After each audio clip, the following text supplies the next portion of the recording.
الحمد لله والصلاة والسلام على رسول الله وعلى آله وصحبه ومن والاه. أما بعد، أيها الإخوة الكرام، نلتقي وإياكم في هذه الليلة المباركة التي هي 21 من شهر شوال لعام 46 و400 وألف للهجرة، الموافقة 18 من شهر أبريل لعام 25 و2000. كعادتنا في ليالي السبت نفتح كتاب الإمام أبي زكريا يحيى بن شرف النووي رحمه الله تعالى المعروف برياض الصالحين، ولم نزل فيه في الباب 26 الذي عنوانه تحريم الظلم ورد المظالم أو شيء من هذا القبيل. وكنا قد ختمنا قراءة الحديث 9 من هذا الباب، ونواصل القراءة الليلة بإذن الله عز وجل مع الحديث الذي يليه أو ربما الحديثين اللذين يليانه، سائلين الله عز وجل أن يمن علينا بالتوفيق والقبول والإخلاص والصدق في القول والعمل، وأن يجعل ما سنتعلمه الليلة بإذنه عز وجل حجة لنا لا علينا، إنه جواد كريم. Mes très chers frères, nous nous retrouvons dans cette 21e nuit du mois de Shawwal de l'an 1446, c'est-à-dire le 18 avril 2025. Comme chaque vendredi soir, nous nous retrouvons avec l'imam Abu Zakaria Yahya ibn Sharaf al-Nawawi, rahimahullah ta'ala, livre intitulé Riyad al-Salihin, le jardin des vertus. Toujours dans le 26e chapitre de ce noble livre, intitulé L'interdiction d'être injuste envers soi-même et l'obligation de réparer son injustice. Nous avons pu lire, alhamdulillah, la dernière fois, le 8e et le 9e hadith de ce chapitre-là, et nous allons lire ensemble, incha'Allah ta'ala, ce soir, le 10e et, je l'espère, le 11e, en demandant à Allah Azza wa Jal de nous accorder la réussite ainsi que la pureté de l'intention et la véracité dans les propos et les actes, et de faire de ce qu'on va apprendre ce soir ensemble un argument pour nous et non contre nous, car il est certes le généreux et le bienheureux. تفضل مشكورا مأجورا. الحمد لله رب العالمين والصلاة والسلام على نبينا وعلى آله وصحبه أجمعين. اللهم اغفر لنا ولشيخنا ولوالديه ولنا ولجميع المسلمين. قال أبو زكريا يحيى بن شرف النووي رحمه الله عنه رضي الله عنه أنه قال: كان على ثقل النبي صلى الله عليه وسلم رجل يقال له كركرة، مات فقال رسول الله صلى الله عليه وسلم: هو في النار. فذهبوا ينظرون إليه فوجدوا عباءة قد غلها. رواه البخاري. بارك الله في قوله وعنه رضي الله عنه، هو الراوي السابق وهو عبد الله بن عمرو رضي الله عنهما قال: كان على ثقل النبي صلى الله عليه وسلم. والمراد بالثقل هو المتاع الثقيل الذي يأخذه الإنسان معه في سفره. والمقصود بقوله كان على ثقل النبي صلى الله عليه وسلم أنه كان هناك رجل قد كلف بحمل أمتعة النبي صلى الله عليه وسلم الثقيلة، وهذا الرجل اسمه كركرة على وفق ما قرأه القارئ الكريم وفقه الله لكل خير. وفي اسم هذا الرجل 3 لغات: بفتح الكافين وتسكين الراءين وهي كركرة، وبكسر الكافين وتسكين الراءين وهي كركرة، وبفتح الكاف الأولى وكسر الكاف الثانية وهي كركرة. وهذا الرجل كان عبدا قد كلف بإمساك عنان دابة النبي صلى الله عليه وسلم، وكذلك بحمل ثقله كما سمعتم قبل قليل.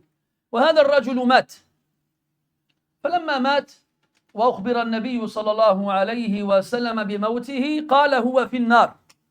والمقصود أنه استوجب عذابا في النار يكون بقدر معصيته التي ارتكبها من غير أن يتوب منها قبل أن تخترمه المنية، أي قبل أن يموت، وإلا فهو معروف بإسلامه قبل وفاته، والمسلم لا يخلد في النار، وإن لم تدركه المغفرة وأراد الله عز وجل أن يطهره في جهنم مكث فيها بقدر ما يحتاج إلى أن يطهر قبل أن يخرج منها وأن يصير إلى الجنة.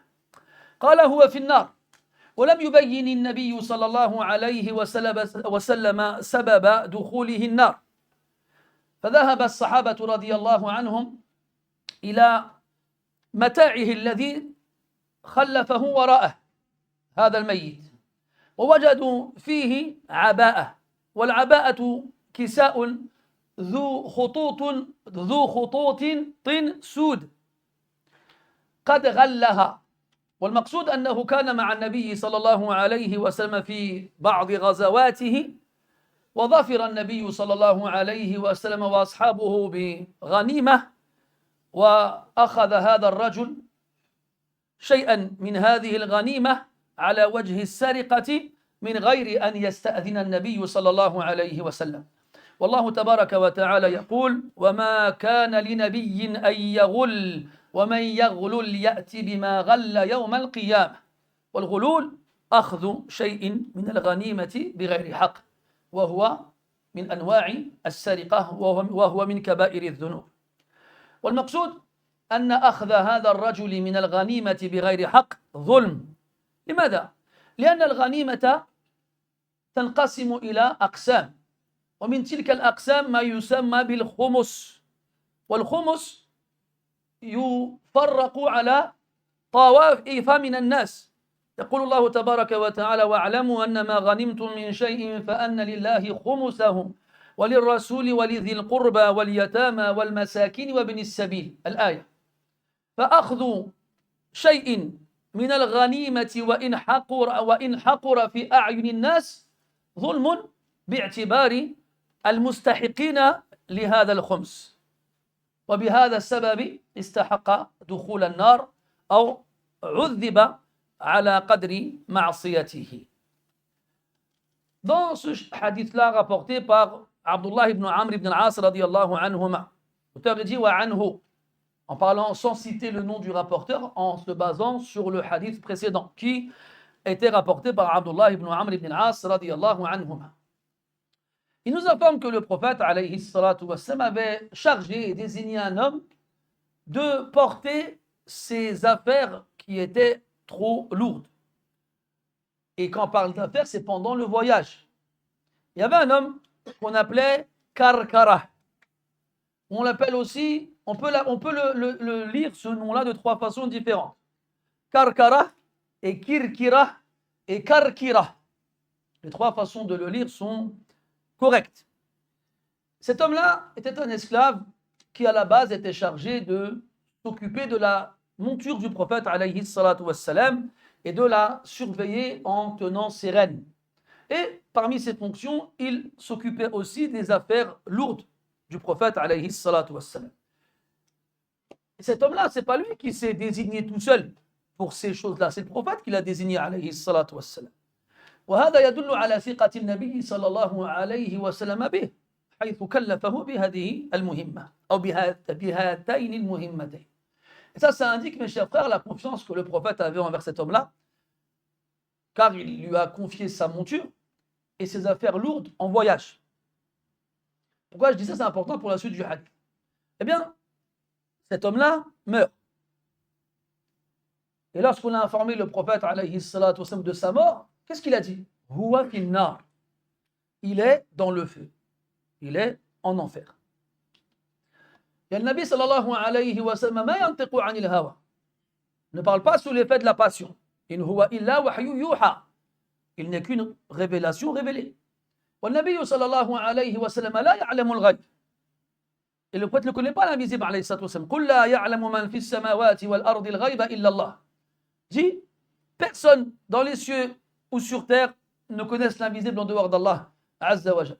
عالم الغيب فلا يظهر على غيبه أحدا إلا من يرتضى من رسول. celui qui connaît l'invisible, Allah tabaraka wa ta'ala, il ne le fait découvrir à personne, sauf celui qu'il agrée parmi les messagers. Donc, أطلع الله تبارك وتعالى نبيه عليه الصلاة والسلام على شيء من الغيب. Et là, alors le prophète alayhi, Allah tabaraka wa ta'ala a fait découvrir au prophète alayhi salatu wa sallam une chose de l'invisible. لا سبيل إلى معرفة مثل هذه الأمور إلا عن طريق الوحي. Et il n'y a aucun moyen de savoir ce genre de choses-là si ce n'est par le biais de la révélation. Donc après l'interruption de la révélation suite à la mort du prophète alayhi salatu wa sallam, on ne peut pas faire la même chose. لا يمكن لأحد أن يقول عن شخص مات هو في النار إن كان من أهل القبلة كما قال العلماء. Il n'est permis à personne de dire d'une personne qui est morte qu'elle est en enfer, dès lors que cette dernière fait partie des gens s'affiliant et s'apparentant à la Qibla, yani à l'islam. Al-Maqsoud, il est en enfer. Et quand il dit il est en enfer, il ne faut pas comprendre ici al-itlaq, dans le sens de façon absolue qu'il est en enfer au moment où il dit ça.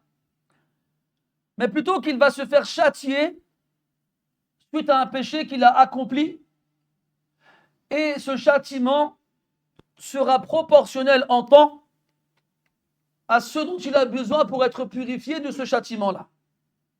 Allah a dit dans le Coran, Inna Allah la yaghfiru an yushraka bih, wa yaghfiru ma duna dhalika liman yasha. Allah ne pardonne pas à ce qu'on lui associe quoi que ce soit, mais il pardonne en dehors de cela à qui il veut. En dehors de cela ou en dessous de cela. Et donc, si il est en enfer, s'il va se faire châtier, c'est qu'Allah ne lui a pas pardonné. Et aussi, c'est qu'il a fait un péché qui lui a fait mériter cette punition et duquel il ne s'est pas repenti avant de mourir. لأن الموت يأتي بغتة ولذلك يستحب استحبابا شديدا لكل أحد أن يكثر من التوبة والاستغفار لأنه لا يدري متى تأتيه ساعته. C'est pour cela, mes frères, qu'il est fortement recommandé pour chacun d'entre nous de multiplier la demande de pardon et le repentir à chaque instant et à chaque moment, parce que personne ne sait quand est-ce que la mort va venir nous récupérer. Et il se peut, wal'iyadu billah, que l'un d'entre nous fasse un péché et qu'il retarde le repentir et la demande de pardon et qu'il meure avant qu'il n'ait l'occasion de le faire. وَمَنْ مَاتَ عَلَى شَيْءٍ بُعِثَ عَلَيْهِ. Et quiconque meurt sur un état sera ressuscité ainsi. Huwa fi an-nar. Il est en enfer. Bien sûr, si c'est un musulman, il ne restera pas en enfer éternellement.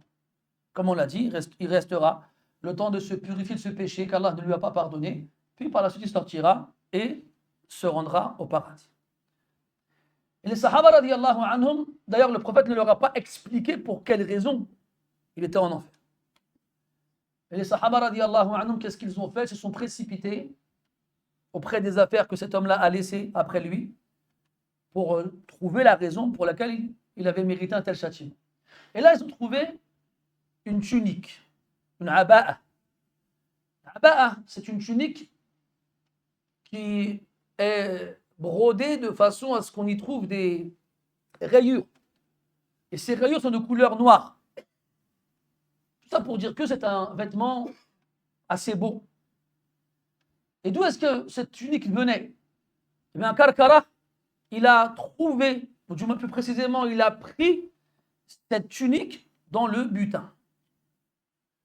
Et donc on comprend que Karkara était avec le prophète alayhi salatu wassalam lors d'une expédition militaire et que le prophète alayhi salatu wassalam a donc obtenu un butin suite à cette bataille et que Karkara s'est servi dans le butin sans demander la permission au prophète alayhi salatu wassalam et sans attendre que ce butin-là ne soit partagé. Car Allah nous a informé dans le Coran que le butin était partagé entre les participants à la bataille. On a Al-Rajil et Al-Faris. On a le fantassin, celui qui est à pied, et le cavalier, celui qui a une monture. Et généralement, le cavalier, il a deux parts, et le fantassin, il en a une.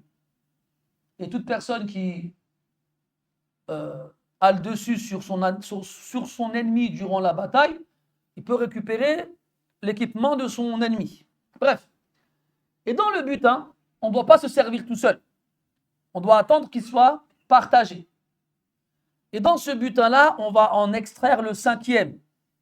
Et ce cinquième va aussi être divisé en 5 parties. Comme Allah le dit dans le Coran. وَاعْلَمُوا أَنَّمَا غَنِمْتُم مِّن شَيْءٍ. Et sachez que quoi que vous puissiez obtenir comme butin, فَأَنَّ لِلَّهِ خُمُسَهُ. Le cinquième revient à Allah. وَلِرَسُولِهِ, à son messager. وَلِذِي الْقُرْبَى, et à la famille proche du prophète alayhi salatu wassalam. Banu Hashim et Banu Abdel Muttalib. Pourquoi ces deux parties de la famille du prophète? Parce qu'ils n'ont pas droit à la sadaqa. Ils n'ont pas droit à l'aumône. Donc en compensation, ils ont droit à al-ghanima, à une partie du cinquième. وَلِذِي الْقُرْبَى وَالْيَتَامَى, les orphelins. وَابْنِ السَّبِيلِ, les vagabonds, les gens qui sont en voyage et n'ont pas de quoi rentrer chez eux. Et quand on dit lillahi wa rasulihi, ces deux parties-là, elles reviennent à qui? Elles reviennent fi masalih al-muslimin. Elles seront utilisées dans l'intérêt des musulmans. Comme dans un hadith, le prophète dit sallallahu alayhi wa sallam, wa haqqi mardoudun alaykum. Sa part du cinquième vous est rendue. Même si Allah il lui a donné une part du cinquième, il ne la gardait pas pour lui, alayhi sallam, il la rendait aux musulmans pour leur intérêt, s'il fallait, je sais pas, construire une mosquée, ou bien s'il fallait équiper des combattants pour la guerre, ou d'autres choses de ce genre-là. Donc, se servir dans le butin, sans revenir au prophète, alayhi salatu, c'est une injustice, car elle va forcément avoir une conséquence sur la part des ayants droit, qui vont avoir une partie du cinquième. On se souvient que ce hadith-là, il est cité dans Tahrim al-Dhulm, wa raddul madhalimi ila ahliha. On parle du fait de l'interdiction d'être injuste envers autrui et de rendre ce qu'on a pris injustement aux autres. Et donc lui, il n'a pas pu le rendre. Il est mort. Et à cause de ça, il est en enfer. Et pourtant, c'est juste une tunique. Ce n'est pas quelque chose d'extraordinaire en termes de valeur. Walakin innama al-a'malu bin-niyyat. On ne regarde pas la valeur de l'objet volé. Allah dit dans le Coran, وَمَنْ يَغْلُلْ يَأْتِ بِمَا غَلَّ يَوْمَ الْقِيَامَةِ. Le vol du butin, on lui donne un nom particulier dans la charia, al-ghulul, voler le butin. Et quand on regarde dans la loi islamique, chaque vol aura un nom différent en fonction de la façon dont il se sera passé. Al-Muhim, on retient de ce hadith qu'il ne faut pas se dire c'est quelque chose d'insignifiant, c'est pas grave. Si c'est grave, c'est un grand péché que de prendre dans le butin, parce que dans ce butin-là, il y a une part qui revient aux ayants droit qui sont dans le besoin, notamment les orphelins, les vagabonds et l'intérêt, tout ce qui touche aux intérêts des musulmans. Donc, نستفيد من هذا الحديث أن كل شيء يتعلق بحقوق الغير لا ينظر إلى قيمة الشيء المأخوذ وإنما ينظر إلى الأخذ نفسه. Et donc on déduira de ce hadith que toute chose qui a un lien avec le droit d'autrui, notamment des gens dans le besoin, on ne regardera pas la valeur de ce qui a été pris, mais plutôt l'action elle-même. Comme on dit en français, quiconque qui vole un œuf vole un bœuf. On ne regarde pas ce qui a été volé, on regarde l'action en elle-même. والعلم عند الله عز وجل. تفضل. أحسن الله إليكم. عن أبي بكرة النفيع بن الحارث رضي الله عنه عن النبي صلى الله عليه وسلم أنه قال إن الزمان قد استدار كهيئته يوم خلق الله السماوات والأرض. السنة 12 شهرا منها 4 حرم 3 متواليات ذو القعدة وذو الحجة والمحرم ورجب مضار الذي بين جماد وشعبان. أي شهر هذا؟ قلنا الله ورسوله أعلم. فسكت حتى ظننا أنه سيسميه بغير اسمه. قال أليس ذا الحجة؟ قلنا بلى. قال أي بلد هذا؟ قلنا الله ورسوله أعلم، فسكت حتى ظننا أنه سيسميه بغير اسمه. قال أليس البلدة؟ قلنا بلى. قال فأي يوم هذا؟ قلنا الله ورسوله أعلم، فسكت حتى ظننا أنه سيسميه بغير اسمه. قال أليس يوم النحر؟ قلنا بلى. قال فإن دماءكم وأموالكم وأعراضكم عليكم حرم كحرمة يومكم هذا في بلدكم هذا في شهركم هذا، وستلقون ربكم فيسألكم عن أعمالكم. ألا فلا ترجعوا بعد كفارا يضرب بعضكم رقاب بعض. ألا ليبلغ الشاهد الغائب، فلعل بعض من يبلغه أن يكون أوعله من بعد من سمع. لعل بعد من يبلغه يبلغ لعل بعض من يبلغه بعض من يبلغه أن يكون أوعله من بعض من سمع. ثم قال ألا هل بلغت؟ قلنا نعم. قال اللهم اشهد. متفق عليه. بارك الله فيك. ننتقل إلى الحديث 11 من هذا الباب في تحريم الظلم ووجوب رد المظالم، وهذا الحديث الذي خرجه البخاري ومسلم وأحمد وأبو داود وغيرهم عن أبي بكرة الثقفي رضي الله عنه نفيع بن الحارث، يقول أن النبي صلى الله عليه وسلم قال، وهذا القول المنقول إنما كان في خطبة حجة الوداع يوم الحج الأكبر، أي يوم 10 من ذي الحجة، وهو يوم عيد الأضحى. قال عليه الصلاة والسلام إن الزمان قد استدار على هيئته، أو قد استدار كهيئته يوم خلق الله السماوات والأرض. ومعنى هذا الكلام ليفهم لابد أن نرجع إلى الوراء قليلا، وأن نتعرف على كيفية تعامل العرب بما يسمى اليوم بالتقويم. فالعرب كانت ترى أن السنة فيها 12 شهرا، لكن كانت لحاجتها إلى القتال أو لحاجتها إلى الكف عن القتال تقدم بعض الأشهر وتؤخر بعضها، وهذا التقديم والتأخير يسمى بالنسيء، والله تعالى ذكره في القرآن في قوله عز وجل إنما النسيء زيادة في الكفر يضل به الذين كفروا يحلونه عاما ويحرمونه عاما، أي يجعلون الأشهر الحرم حلالا في عام لحاجتهم إلى القتال، لأنهم كانوا يكفون عن القتال في هذه الأشهر الأربعة، ويحرمونه عاما أي يجعلون هذه الأشهر محرمة في العام الذي يليه. فكانوا في بعض الأعوام يضيفون شهرا زائدا فيكون لعامهم 13 شهرا، فكانوا إن صح التعبير يلعبون بالتقويم، يضيفون إليه شهرا فيكون عدد الأشهر 13 شهرا، وأحيانا يقدمون، فمثلا يلغون ويبطلون حرمة يوم شهر المحرم ولأجل القتال فيه، ويجعلون الشهر الذي يليه حراما وهو صفر، أو يجعلون ذلك بين رجب وشعبان فيحلون رجب ويحرمون شعبان،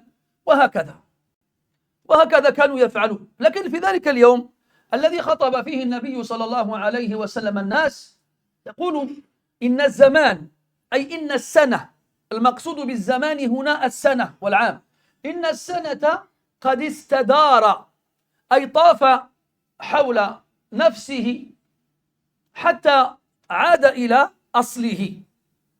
فاليوم الذي خطب النبي صلى الله عليه وسلم فيه الناس رجعت الأيام والأشهر والأعوام إلى أصلها التي كانت عليها يوم خلق الله السماوات والأرض.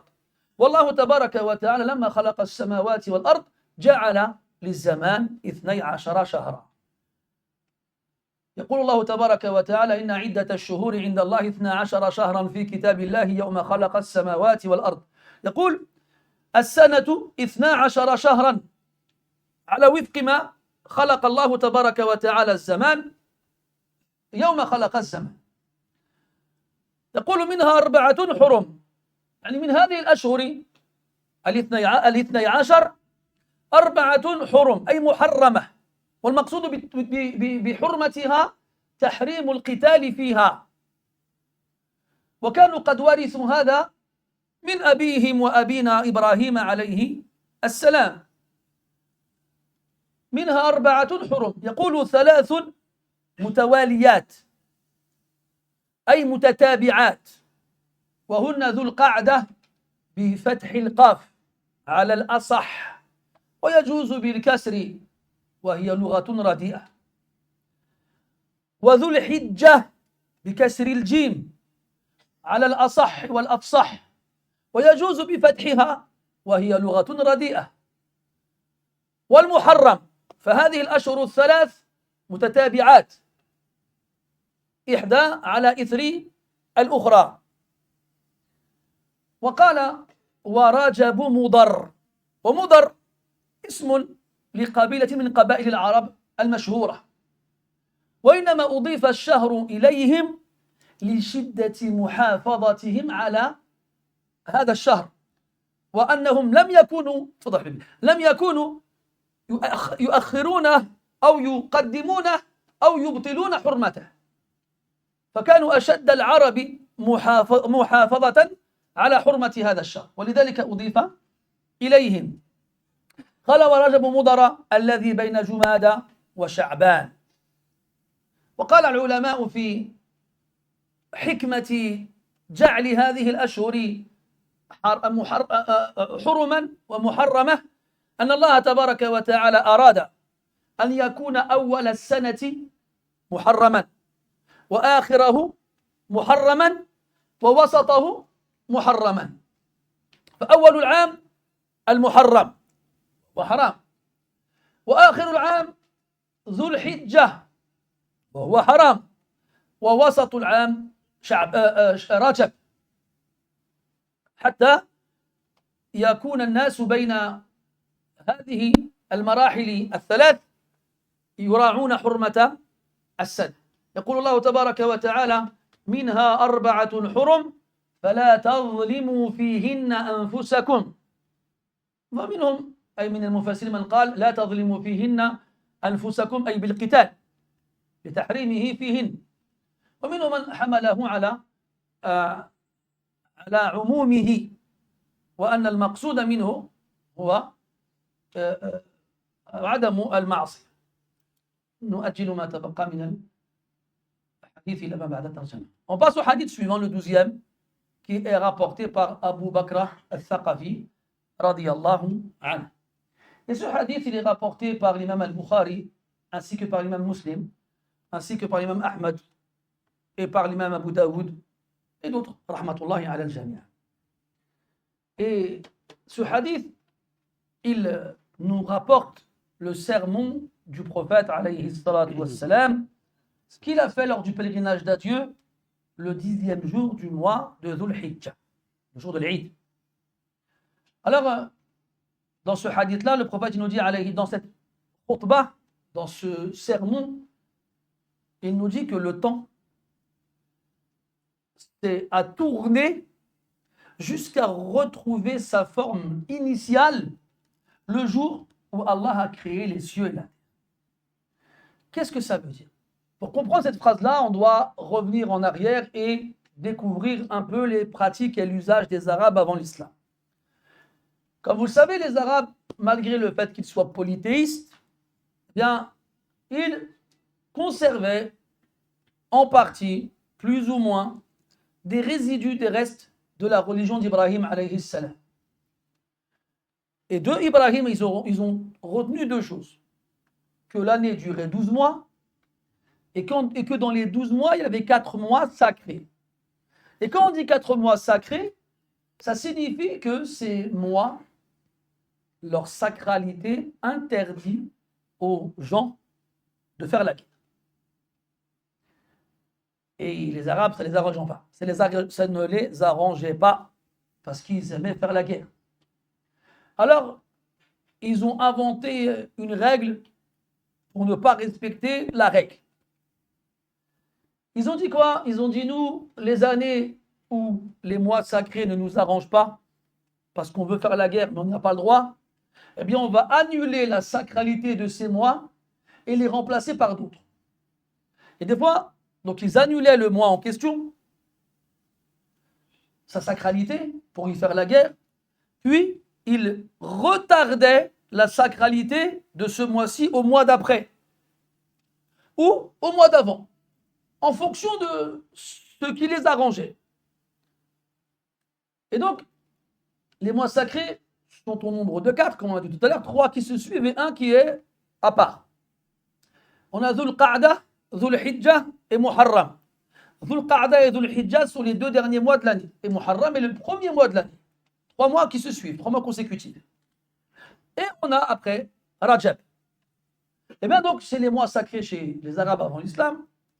Et donc, des fois, quand ils avaient besoin de faire la guerre, ou quand ils savaient qu'après la sortie du mois sacré, on allait les attaquer, qu'est-ce qu'ils faisaient? Ils changeaient les règles. Ah, finalement, Muharram, il est plus sacré. Maintenant, ce sera Safar. Finalement, Rajab, il n'est plus sacré. Maintenant, ce sera Sha'ban. Ils changeaient les règles comme ils voulaient. Il y a même des savants qui ont dit qu'il leur arrivait de rajouter un mois dans l'année et d'en avoir 13 à la place de 12. Quoi qu'il en soit, comme vous l'avez compris, ils jouaient avec le calendrier, si on peut l'appeler ainsi. Et c'est ce qu'on appelle dans le Coran An-Nasi. Et An-Nasi, ça vient du verbe Ansa'a. Ansa'a, Mahmouz, al-akhir, qui n'a qu'une hamza, qui veut dire retarder. Qui veut dire retarder. Et Allah dit dans le verset Innama an-nasi'u ziyadatun fil kufr. Je me rappelle quand, longtemps, quand j'apprenais le Coran, je suis arrivé au verset de Tawbah, ce verset-là, je l'ai mal lu. J'ai dit à la place de Nasi, j'ai dit Nisa. Je dis Subhanallah, Innama an-nisa'u ziyadatun fil kufr. Je suis parti voir les frères, je leur dis c'est chaud les frères, on laisse tomber. Et al-muhim, al-nasi, c'est le fait de retarder ou d'avancer les mois sacrés. Allah dit ziyadatun fil kufr. C'est un rajout dans la mécréance. C'est une mécréance, comment on peut dire ça, exacerbée, exagérée, accrue. Fadal yuhillunahu aman wa yuharrimunahu ama. Ahalla, le rendre licite, le désacraliser si tu préfères. Rendre licite dedans quoi? La guerre. 1 an, ils le rendent licite, et 1 an, ils l'interdisent, ils le rendent illicite, c'est-à-dire sacré, et donc ils interdisent la guerre durant cette année-là. يحلونه عاما ويحرمونه عاما ليواطئوا عدة ما حرم الله فيحلوا ما حرم الله. الآية. Al-Muhim, comme on l'a dit, il faut ça dans le but de se rendre licite ce qu'Allah il a interdit, c'est-à-dire la guerre durant ces mois-ci. Et il s'avère que le prophète, alayhi salatu wassalam, le jour où il a fait ce sermon,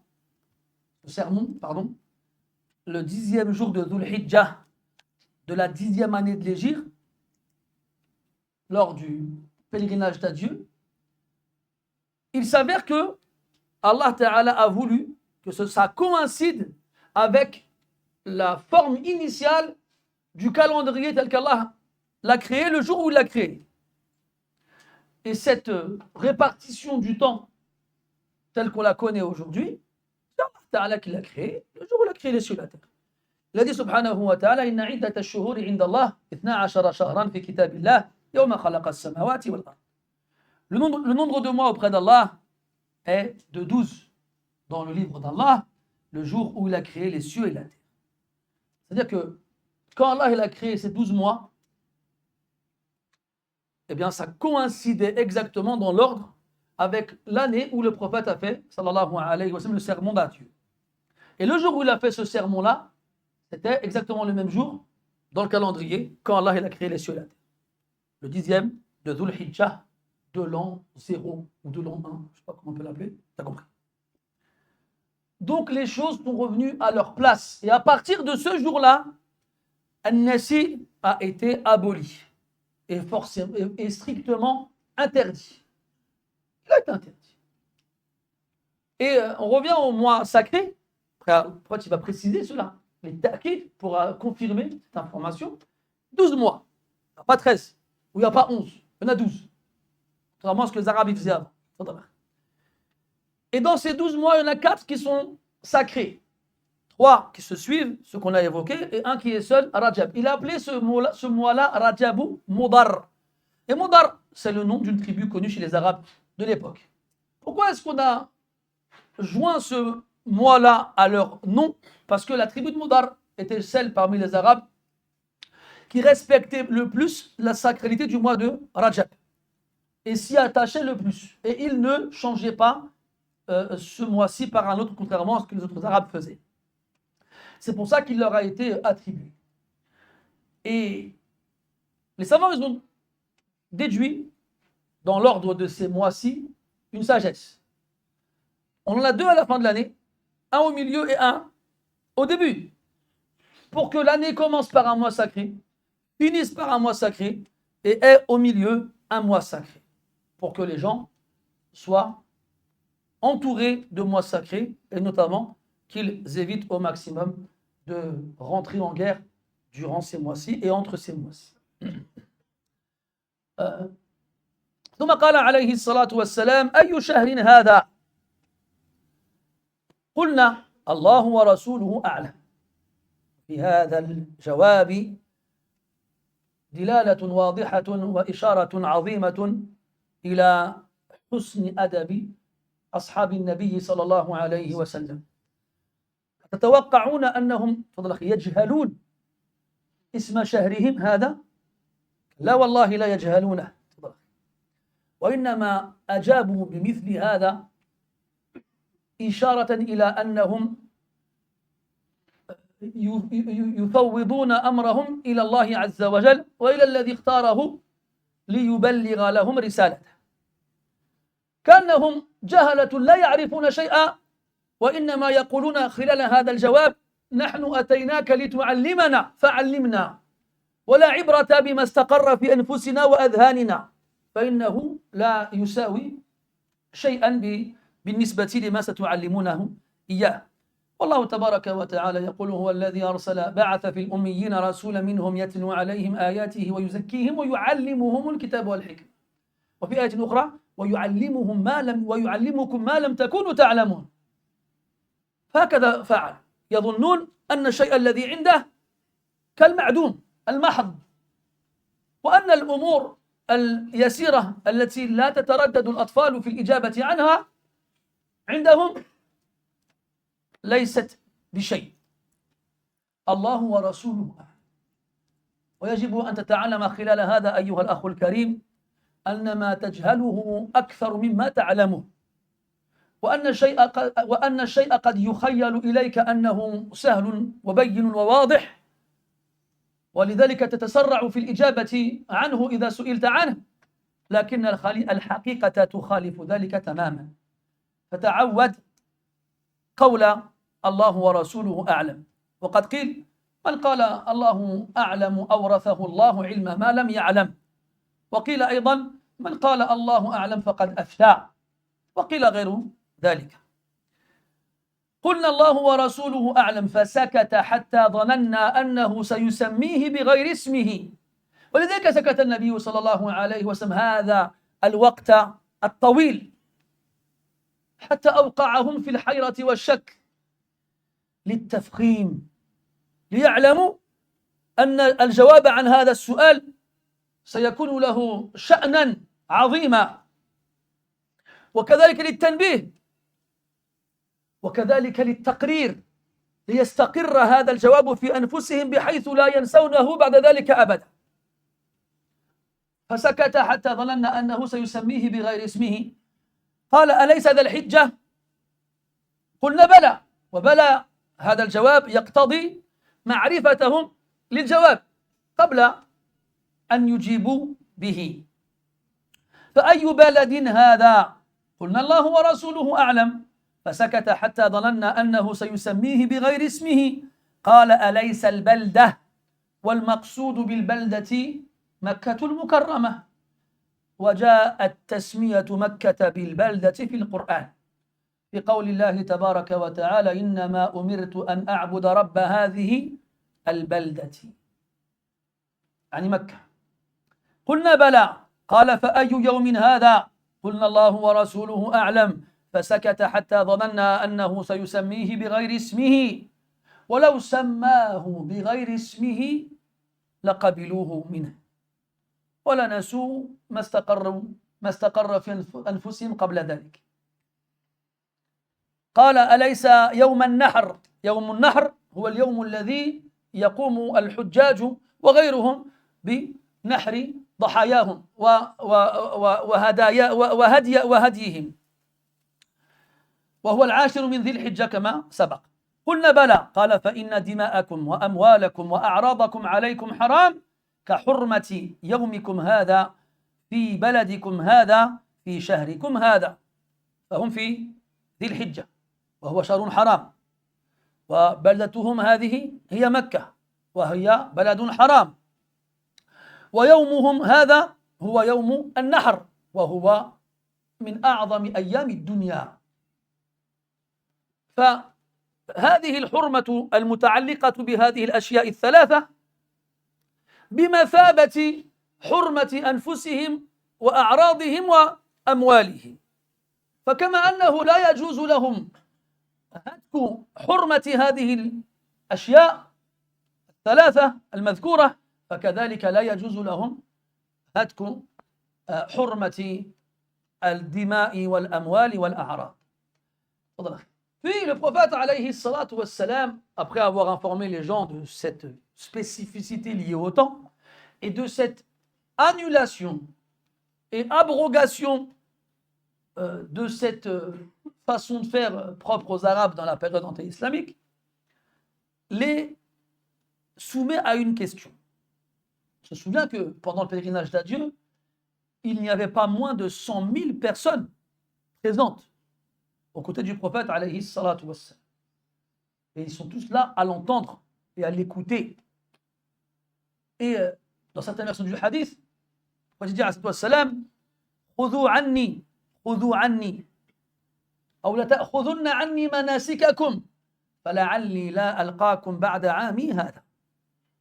Il incitait les gens à prendre de lui leur rite, comment faire le pèlerinage correctement. Et il leur disait, faites-le, soyez attentifs et soucieux de faire le pèlerinage correctement en me demandant comment faire et en m'observant comment je fais. Et il leur disait, car il est très probable que vous ne me rencontriez plus après cette année. Très probable. Ibn Abbas radiallahu anhuma, il rapporte que Surat Al-Nasr a été révélée pendant les jours de Tashriq, du pèlerinage d'adieu. إذا جاء نصر الله والفتح. Et à la fin, Allah il dit فسبح بحمد ربك واستغفره إنه كان توابا. Il a été rapporté que le prophète dit sallallahu alayhi wa sallam à Salama dans une version et une autre à Fatima radiallahu anhuma dans une autre, Nu'iyat ilayya nafsi. On m'a fait mes condoléances. En gros, ma fin est proche. Et il disait aux gens, il est probable que je ne vous retrouve plus après cette année-là. Donc il fait comprendre aux gens que c'est peut-être la dernière fois qu'ils sont amenés à le voir et à l'entendre. Donc soyez attentifs et écoutez. Il leur demande, dans quel mois sommes-nous? Après leur avoir parlé des mois. 12 mois dans l'année, 4 qui sont sacrés, tel jour, tel mois, pardon, et tel mois sont sacrés. Il leur parle des mois. Juste après cela, il leur demande dans quel mois nous trouvons-nous? Et là, les Sahaba, ils ont cette réponse extraordinaire. Parce qu'aucun d'entre eux n'ignore dans quel mois il est. Ils répondent, Allah et son messager savent mieux. Et là, ils t'apprennent, à travers cette réponse, la soumission. Ces gens-là qui ont compris que quelle que soit la science qu'ils pouvaient avoir, elle n'est rien face à la science d'Allah Azza wa Jal. Et ils savent que cet homme-là qui s'adresse à eux, c'est Allah qui l'a choisi pour leur transmettre son message. Et donc ils savent que le message d'Allah Ta'ala, c'est lui qui a la suprématie et la domination sur ce que eux avaient déjà appris avant cela. Souvenez-vous les anges. quand Allah Ta'ala leur a dit Anbi'uni bi asma'i ha'ula'i in kuntum sadiqin. Informez-moi au sujet des noms de ceux-là si vous êtes vraiment vous êtes véridiques. Qu'est-ce qu'ils ont répondu? Ils ont répondu Qalu subhanaka la ilma lana illa ma 'allamtana innaka antal alimul hakim. Que tu sois sanctifié, nous n'avons pas de science en dehors de ce que tu nous as enseigné, car tu es certes le savant et le sage. Et dans le Coran, Allah dit au prophète, il dit, à travers la révélation, aux gens, وَمَا أُوتِيتُم مِّنَ الْعِلْمِ إِلَّا قَلِيلًا. Et vous n'avez eu de la science que très peu. Donc il faut avoir ça en tête, mes chers frères. Quelle que soit la science qu'on peut obtenir, Inch'Allah, ça c'est du réflexe. Par contre, les deux là, Sharingan, il n'a pas encore été. C'est pas encore. Comment on disait déjà? Éveillé. Depuis tout à l'heure, il était bancal, je savais que ça allait finir comme ça. Moi, j'ai les pieds, vous savez, j'ai les genoux, ils sont un peu fatigués. Je ne peux pas rester les genoux pliés trop longtemps, j'ai besoin de tendre mes pieds. Je me rends compte, ma vie, je suis désolé. Et après, ben voilà, je mets des coups de pied dans la caméra. De toute façon, la caméra, ça sert à rien. Et j'ai parlé de Sharingan, j'ai perdu le fil. J'ai parlé de mes pieds, j'ai perdu le fil. Hein? Barakallahu fik. C'est que la science qu'on a, mes frères, c'est rien du tout. Rien du tout. Cette science-là, c'est Allah qui la donne déjà avant toute chose. Et cette science-là, elle peut perdre les gens si elle n'est pas utilisée correctement. Allah a dit dans le Coran وَاتْلُ عَلَيْهِمْ نَبَأَ الَّذِي آتَيْنَاهُ آيَاتِنَا فَانْسَلَخَ مِنْهَا فَاتْبَعَهُ الشَّيْطَانُ فَكَانَ مِنَ الْغَاوِينَ وَلَوْ شِئْنَا لَرَفَعْنَاهُ بِهَا وَلَكِنَّهُ أَخْلَدَ إِلَى الْأَرْضِ وَاتَّبَعَ هَوَاهُ. Par d'une personne à qui une énorme science a été donnée. Mais il s'en est débarrassé et a préféré suivre ses passions. Et ainsi il s'est égaré. Puis Allah a dit, si Allah il avait voulu, il l'aurait élevé avec cette science-là. Mais Allah il fait ce qu'il veut. Il donne la sagesse à qui il veut. Il a donné à Luqman, qui était un esclave, et il l'a retiré à Umayya ibn Salt dans l'A'raf, le verset que je viens de vous citer. Alors c'était un noble chez les Arabes. Al-Maqsoud, si tu sais que c'est Allah qui donne la science, demande-lui. Et Allah il a dit au prophète, alayhi salatu wa sallam, Rabbi zidni ilma. Ô Seigneur, rajoute-moi de la science.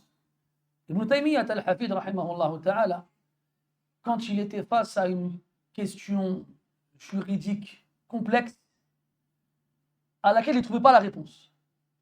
Il attendait que la nuit tombe et il recherchait des mosquées abandonnées, des vieilles mosquées dans lesquelles plus personne ne priait. Et il est passé la nuit en prière. Et dans ce jour, il répétait très longtemps Allahumma ya muallima Ibrahim allimni wa ya mufahhima Sulaiman fahimni. Ya Allah, toi qui as enseigné à Ibrahim, enseigne-moi. À quoi il fait référence quand il dit ça? Je n'entends pas ce qu'il dit. Non, c'est pas ça. Autre chose? Hein? Personne? وإذ ابتلى إبراهيم ربه بكلمات فأتمهن الآية. المهم ويا مفهم سليمان, ô toi qui as fait comprendre à Sulaiman. Comment comprendre? C'est facile ça. Hein? وداود وسليمان إذ يحكمان في الحرث إذ نفشت فيه غنم القوم وكنا لحكمهم شاهدين ففهمناها سليمان. On l'expliquera un jour. Et ça je vous ai mis dans le suspense. To be continued. Et ô toi qui as fait comprendre à Sulaiman, fais-moi comprendre. Il le répétait jusqu'au matin. Jusqu'au matin. Puis Al-Fajr, il allait à la mosquée où il y avait des gens, il priait avec eux, puis il rentrait chez lui, et là, il trouvait la réponse. Ça, c'est la technique d'Ibn Taymiyyah, rahimahullah. On a Abu al-Wafa, Ibn Aqil, il avait une autre technique. Et ça aussi, je ne vous la dirai pas. Je l'ai déjà dit dans d'autres cours. Certains, peut-être, que je vois ici, sont censés s'en souvenir. Hein, ça va, Ayubillah. Si vous voulez savoir, il faut venir au cours du samedi, du dimanche matin. Là-bas, Naftahul Aqfal. On ouvre les cadenas. Pas tout donner en même temps, tu vois, on te donne un petit chouïa, tu vois. que je disais, la science, mes frères, l'ilm. L'ilm. Ce que tu dois comprendre, toi, Akhil Aziz, c'est que quelle que soit la science que tu puisses avoir, eh bien, c'est celle d'Allah et son messager qui ont la priorité. Et la domination et la suprématie. Ça t'apprend à toi que ce que tu as en tête, ce que tu as pu apprendre. Un exemple très simple, si je te dis 1 plus 1 égale 2, eh bien, supposons que dans un verset ou un hadith, on te dise autre chose, ce sera ce autre chose-là qui devra avoir la suprématie. Tu ne devras pas venir dire, oui, mais attends, je ne comprends pas, moi j'ai appris que 1 plus 1 égale 2, donc etc., etc. C'est ce qu'on a beaucoup aujourd'hui. Des gens qui viennent nous dire, oui, mais nous, on a fait des découvertes, on nous a prouvé scientifiquement que telle et telle chose. Non. Normalement, dans des choses simples et basiques comme le nom du mois dans lequel tu te trouves, mais ça ne s'arrête pas là. Il leur pose 3 questions. Il leur dit, dans quel mois sommes-nous? Ils disent, Allah et son messager savent mieux. Dans quelle ville on est? Que quelqu'un peut ignorer le nom de la ville dans laquelle il se trouve? Ils ont dit, Allah et son messager savent mieux. Quel jour sommes-nous? Tu vois, il a pris des choses vraiment basiques pour tout le monde. Et pourtant, ils ont répété tous la même chose. Allah et son messager, ils savent mieux. Ça, mes frères, c'est une leçon énorme pour les croyants. Et arrêtez de se cacher derrière, soi-disant, une civilisation avancée technologiquement, ou bien une évolution des mœurs, ou bien des trucs de ce genre-là. Ça n'a aucun point, ça, dans la balance d'Allah et son messager, alayhi salatu wassalam. Et malheureusement, aujourd'hui, on nous dit non, moi, je ne prends pas des hadiths parce que la science a prouvé que. Qu'est-ce qu'elle a prouvé, la science? Aujourd'hui, elle dit une chose, demain, elle dit son contraire. Si vous suivez un peu les découvertes scientifiques, non, moi, j'en suis pas un scientifique. Je suis un amateur, dans tous les sens du terme. Mais j'aime bien me renseigner, voir un peu ce qui se passe dans les découvertes. Ils disent tout et son contraire. Un des exemples les plus frappants, c'est les planètes du système solaire. Pendant des années, on nous a dit qu'il y en avait 9. Puis en 98, ou en 2002 ou 2003, je ne sais plus quand exactement, ils ont décidé de déclasser Pluton. Ils l'ont remis sur le banc de touche. Ils ont dit finalement c'est une planète naine, ce n'est pas une planète du système solaire. Vous savez que là, il y a un grand débat chez les scientifiques. Il y en a qui veulent la réintégrer. Ils sont en train de parler avec l'entraîneur. Hein. Il y a moyen qu'ils mettent un but, on ne sait jamais. Donc de ce genre-là, c'est pas fini. C'est comme les systèmes héliocentriques et les systèmes géocentriques. C'est-à-dire, est-ce qu'au centre du système, c'est le Soleil, donc un système solaire, ou c'est la Terre, donc un système terrestre? Non, pas terrestre. Mais tu as compris. Toi, tu as l'impression que ça y est, il y a un consensus là-dessus. Non. Il y a encore des astrophysiciens qui disent non, c'est la Terre qui est au centre. C'est une question de point de vue, ils disent. C'est une question de point de vue. Et les trous noirs, et les trous blancs, et les trous de verre, et tous ces trucs-là, ils disent tout et son contraire. Et nous, on est là, on attend. Bon, qu'est-ce qu'on fait alors finalement? On attend? Pas besoin, mon frère. Il y a un courant. Vous avez vos sources, psatkoum. On a les nôtres. Mais la différence, c'est que nous, elles viennent de celui qui a tout créé. Et celui qui ne se trompe pas et n'oublie pas et ne ment pas. Donc pourquoi moi je vais mettre de côté moi ce que Allah m'a enseigné pour ce qu'un humain il a compris et dans quoi il peut s'être trompé?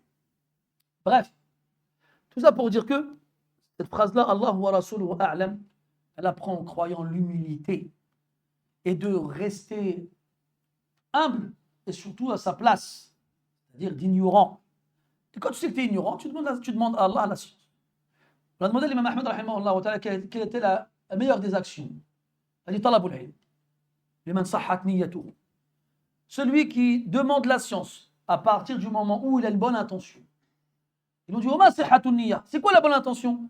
قال أن تنوي بطلبك العلم رفع الجهل عن نفسك وعن غيرك. Que tu recherches à travers ta demande de la science le fait d'enlever l'ignorance de toi et des autres. Ce qui veut dire que la base en toi c'est l'ignorance. وحملها الإنسان إنه كان ظلوما جهولا. الله ورسوله أعلم. Et sache une chose.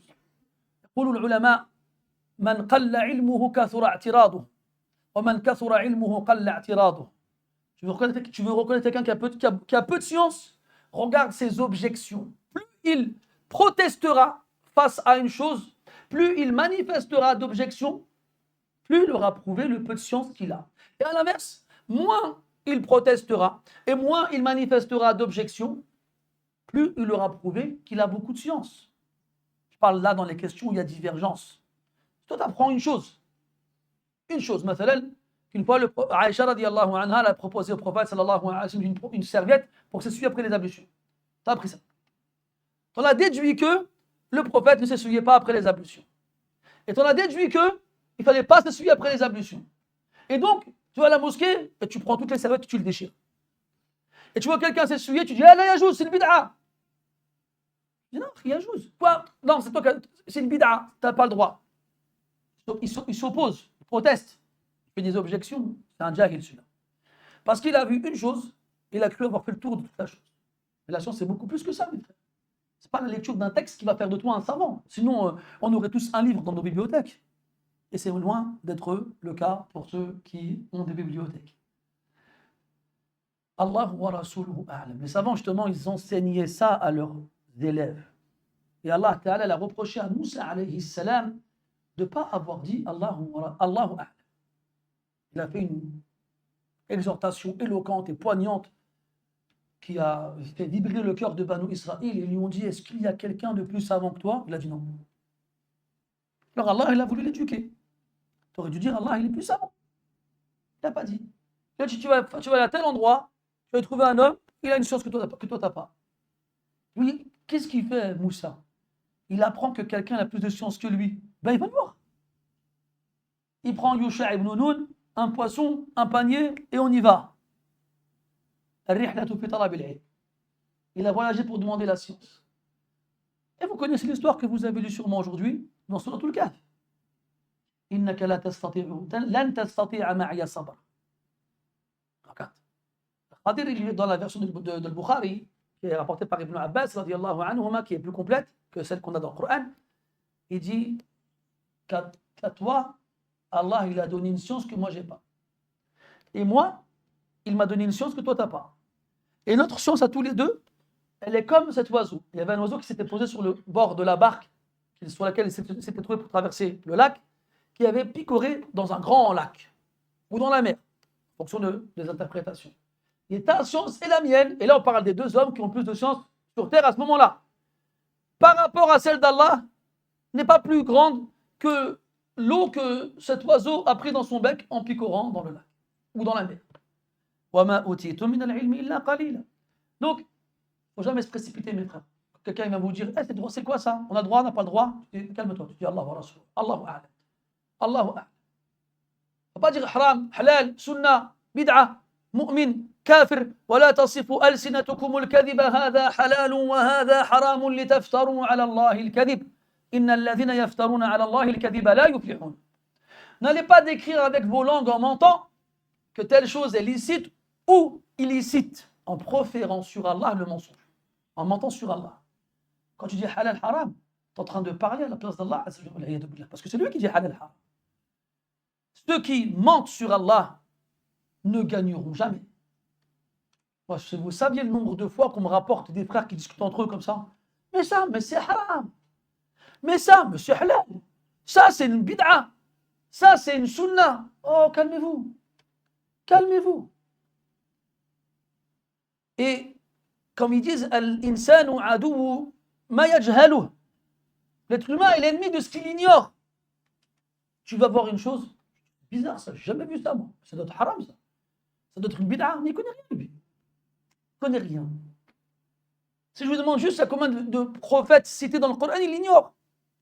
Ou combien de sourates portent le nom de prophètes dans le Coran, il ignore. Et bien, lui, il pense que le fait qu'il ignore cette chose-là est une preuve qu'elle n'est pas légiférée. Non, mes frères, combien de fois on a dit bid'a? On a ouvert les livres, on a vu sunnah. Combien de fois on a dit haram? On a ouvert les livres, on a dit halal.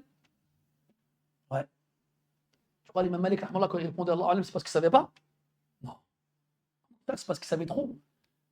Elle avait tellement de sources en tête et d'avis et de questions et de réponses qu'il ne savait pas laquelle choisir. C'est dur de venir dire ça c'est bon et ça c'est faux. L'imam Malik disait lui-même, ils se servaient du verset du Coran où Allah Ta'ala dit, quand il répondait à la question, Inna dhunnu illa dhanna wa ma nahnu bimustayqinin. Nous ne faisons qu'avoir une opinion, comment dirais-je, une pensée, un avis, et nous n'avons aucune certitude. C'était Shafi'i rahimahullah qui disait Ra'yi sawab wa yahtamilu al-khata wa ra'yu ghayri khata wa yahtamilu al-sawab. Mon avis est juste, mais il est possible qu'il soit faux. Et l'avis de l'autre, il est faux, mais il est possible qu'il soit juste. Pas de certitude. C'est ça le principe de l'ijtihad. Bref, revenons au hadith. Fadal, il a dit Allah wa rasuluhu a'lam. Quel mois sommes-nous? On ne sait pas. Allah et son prophète, ils savent mieux. N'est-ce pas Dhul Hijjah? Je dis oui, bien sûr. Bala. Bala, c'est la réponse que tu vas donner après une négation. Alaysa, n'est-ce pas? Bien sûr, Bala. Et dans quelle ville sommes-nous?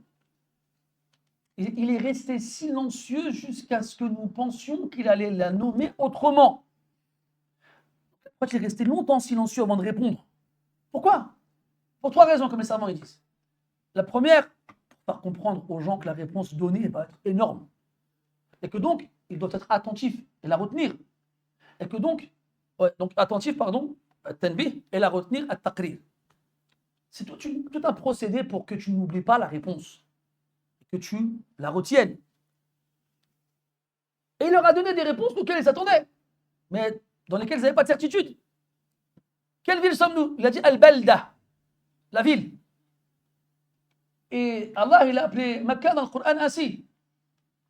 Al-Balda. Innama umirtu an a'buda rabba hadhihi al-balda. Et certes, il m'a été ordonné d'adorer le Dieu de cette cité, de cette ville. Al-Balda, Makkah. Makkah, Bakka, Al-Balda, Al-Balad, Al-Balad al-Amin, Al-Qura, et il leur a demandé quel jour sommes-nous? Quel jour sommes-nous? Pareil, Allah wa rasuluhu a'lam. Il est resté silencieux jusqu'à ce qu'on s'est dit qu'il allait le nommer autrement que le nom qui lui est connu. N'est-ce pas le jour du sacrifice, Yawmun Nahr, le 10e de Dhul Hijjah, le jour de l'Eid, où les pèlerins font leur offrande et où ceux qui ne sont pas au pèlerinage font leur sacrifice. Yawm al-Adha, qui est un des 2 jours de l'année les plus importants. Et il leur a dit, alayhi salatu wassalam, par la suite, eh bien, sachez que vos sangs et vos vies, il a appelé la vie sang, car quand on fait couler le sang, on est susceptible de perdre la vie.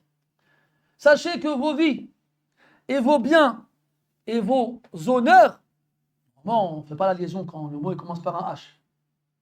C'était pour que tu comprennes de quoi il s'agit. Sont sacrés de la même façon que ce jour est sacré et que cette ville est sacrée et que ce mois est sacré. Et chacun a une sacralité qui lui est propre. C'est-à-dire que ce jour-là a une sacralité qui lui est propre.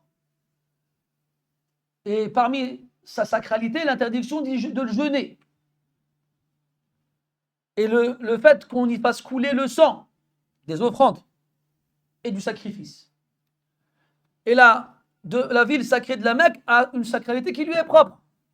Le fait qu'on n'ait pas le droit de ramasser les objets trouvés, d'arracher les plantes, de faire fuir le gibier, etc., etc. Et ce mois-ci a une sacralité qui lui est propre. Notamment l'interdiction de faire la guerre et aussi que c'est le mois du pèlerinage. Et bien de la même façon, le sang du musulman, ses biens matériels et son honneur sont sacrés. Et chacun d'entre eux est lié à des interdictions qu'il est strictement interdit de bafouer.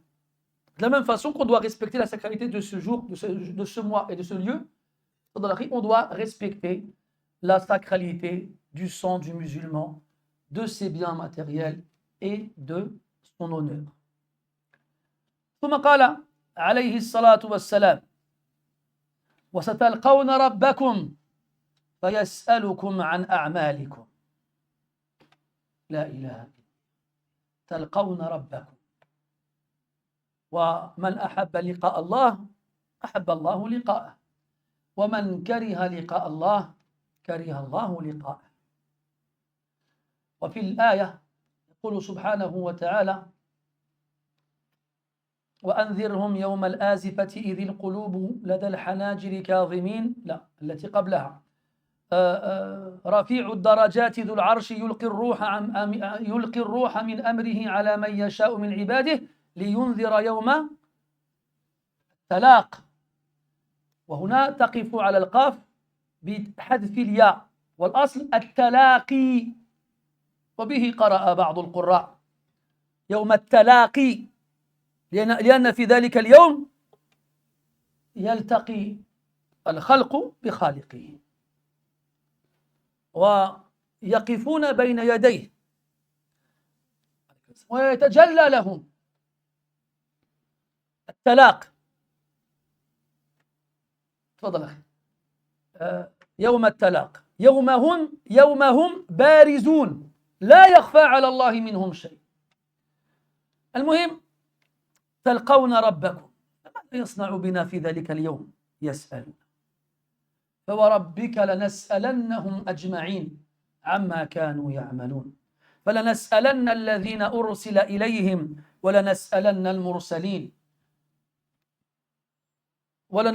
المرسلين لا يسأل عما يفعل وهم يسألون. ويوم يناديهم فيقول أين شركائي الذين كنتم تزعمون، ويوم يناديهم فيقول ماذا أجبتم المرسلين، يوم يجمع الله الرسل فيقول ماذا أجبتم. الآيات. يسأل الله تبارك وتعالى كل أحد عن كل شيء، عن الصغير والكبير والقطمير والحقير، كما في قوله تبارك وتعالى: ووضع الكتاب فترى المجرمين مشفقين مما فيه ويقولون يا ويلتنا ما لهذا الكتاب لا يغادر صغيرة ولا كبيرة إلا أحصاها. ويقول عز وجل: وبدا لهم من الله ما لم يكونوا يحتسبون. ويقول سبحانه وتعالى: فمن يعمل مثقال ذرة خيرا يره ومن يعمل مثقال ذرة شرا يره. ويقول سبحانه وتعالى في الحديث القدسي الذي رواه مسلم من حديث أبي ذر رضي الله عنه في آخر حديث: إني حرمت الظلم على نفسي يا عبادي إنما هي أعمالكم أحصيها لكم ثم أوفيكم إياها فمن وجد خيرا فليحمد الله ومن وجد غير ذلك فلا يلومن إلا نفسه ومن علم أنه مسؤول فليعد للسؤال جوابا وللجواب صوابا وللصواب إخلاصا لا رياء فاللهم ألهمنا الصواب يوم العرض عليك وأنت راض عنا غير غضب. Puis il dit alayhi salatu wassalam à ces gens à qui il est en train d'apprendre des fondements absolus de leur religion, qui est la sacralité de leur propre vie, de leur bien matériel et de leur honneur. Il leur dit: vous allez rencontrer votre Seigneur et il va vous interroger sur vos actions. Le jour de la rencontre, un des noms du jour de la résurrection, comme Allah l'appelle dans Surat Ghafir, liyunzira yawm at-talaq, afin qu'ils avertissent du jour de la rencontre, ce jour où mes frères, où nous serons tous nus, sans vêtements ni chaussures, incirconcis, avec comme seule provision nos actions. Dans un jour où il n'y a ni dinar, ni dirham, ni pièces d'or, ni pièces d'argent. Dans un jour où Allah tabaraka wa ta'ala va nous interroger sur toutes les actions qu'on a accomplies ici-bas. Ce jour-là, en fonction de ce qu'on a apporté comme action avec nous, soit on aimera rencontrer Allah, soit on répugnera le rencontrer. Il a dit alayhi salatu wassalam, celui qui aime à rencontrer Allah, Allah il aime à le rencontrer. Et celui qui répugne à rencontrer Allah, Allah il répugne à le rencontrer. Et que tu aimes ou répugnes, tu vas le rencontrer, que tu le veuilles ou non, c'est obligé. Tu n'y échapperas pas. Tu ne pourras pas manquer à l'appel. يقول الإنسان يومئذ أين المفر كلا لا وزر إلى ربك يومئذ المستقر ينبأ الإنسان يومئذ بما قدم وأخر. L'être humain dira ce jour-là où fuir. Aucun échappatoire. C'est vers ton Seigneur ce jour-là que tu finiras. Ce jour-là, l'être humain sera informé de ce qu'il a fait avant et de ce qu'il fera après. De ce qu'il a fait après. Tu ne pourras pas y échapper. Allah il va t'interroger sur tout ce que tu as fait. Celui qui a fait une action du bien, du poids, d'une fourmi, la verra. Et celui qui a fait une action du mal, du poids, d'une fourmi, la verra. Et il y a ceux dont tu te rappelles et ceux que tu as oubliés. Et leur apparaîtra de la part d'Allah ce à quoi ils ne pensaient même pas. Et lorsqu'on remettra les livres à chacun d'entre nous, livres dans lesquels nos actions ont été comptabilisées et enregistrées, et qu'on se rendra compte que tout y est mentionné, que rien n'y a été oublié, n'a été délaissé. Alors les gens crieront au malheur, Ya waylatana, qu'est-ce que ce livre qui n'oublie ni petite action ni grande sans qu'elle n'y soit mentionnée. Et celui qui sait qu'il sera interrogé, qu'il prépare pour les questions qu'on lui posera des réponses. Et celui qui va préparer ces réponses-là, qu'il s'efforce à ce qu'elles soient correctes. Et celui qui espère que ces réponses soient correctes, qu'il les accompagne de sincérité et non d'hypocrisie. Et non d'hypocrisie. Allah dit dans le Coran, par ton Seigneur, nous les interrogerons tous au sujet de ce qu'ils faisaient comme action. On va interroger ceux à qui on a envoyé des messagers. Et on va interroger les envoyés. يوم يناديهم فيقول أين شركائي الذين كنتم تزعمون ماذا أجبتم المرسلين. C'est quoi les questions qu'on posera à ceux à qui on a envoyé des messagers? Où ils sont vos associés que vous prétendiez avoir? Et qu'avez-vous répondu aux messagers et aux envoyés? Et qu'est-ce qu'on demandera aux envoyés? ماذا أجبتم. Qu'est-ce qu'on vous a répondu? Ils répondront لا علم لنا إنك أنت علام الغيوب. Nous n'avons aucune science, c'est toi qui connais l'invisible. Et dans ce hadith extraordinaire et grandiose, le hadith d'Abi Dharr, radiyallahu anhu,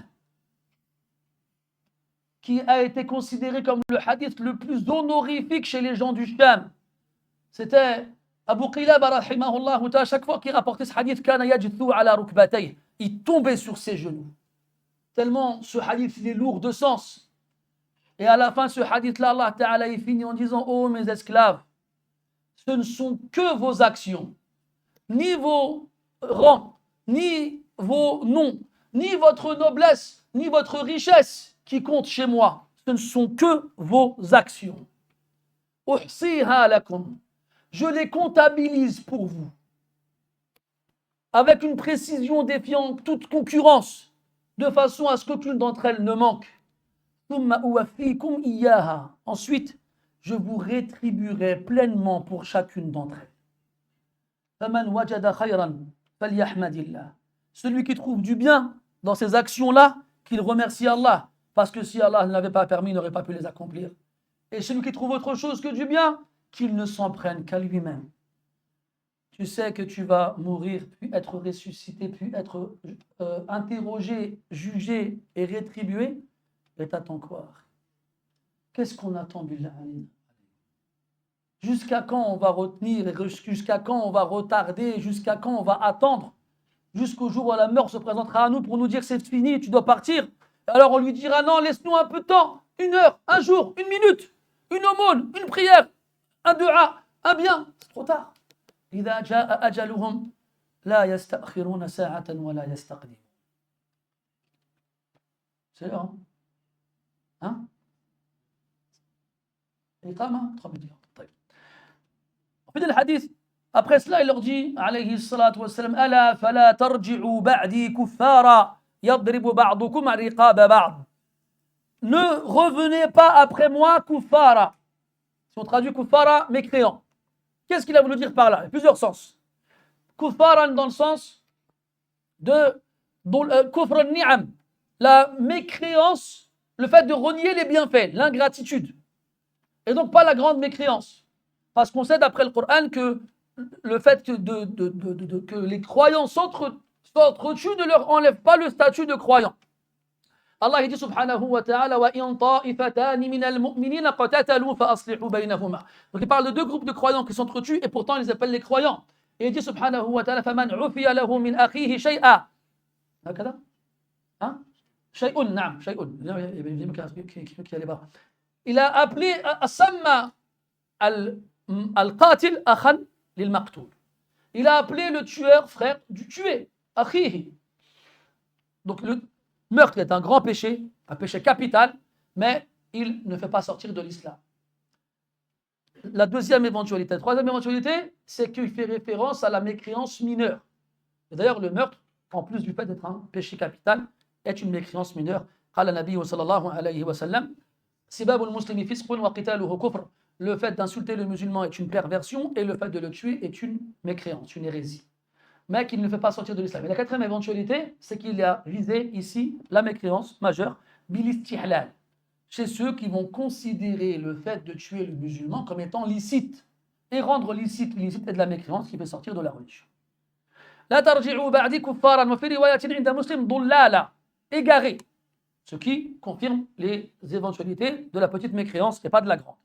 Puis il dit alayhi salatu wassalam ala liyuballighi ash-shahidu al-ghaib, que le présent transmette à l'absent. فلعل بعض من يبلغه هذا هو الضبط عندي وبعد التأمل كانت قراءة الشيخ أيوب أقرب إلى الصواب. من يبلغه أن يكون أوعى له من بعض من سمعه. لذلك قلت ولا أزال أقول بعدم الاعتماد على التشكيل، هو أقرب ما يكون إلى الخطأ منه إلى الصواب.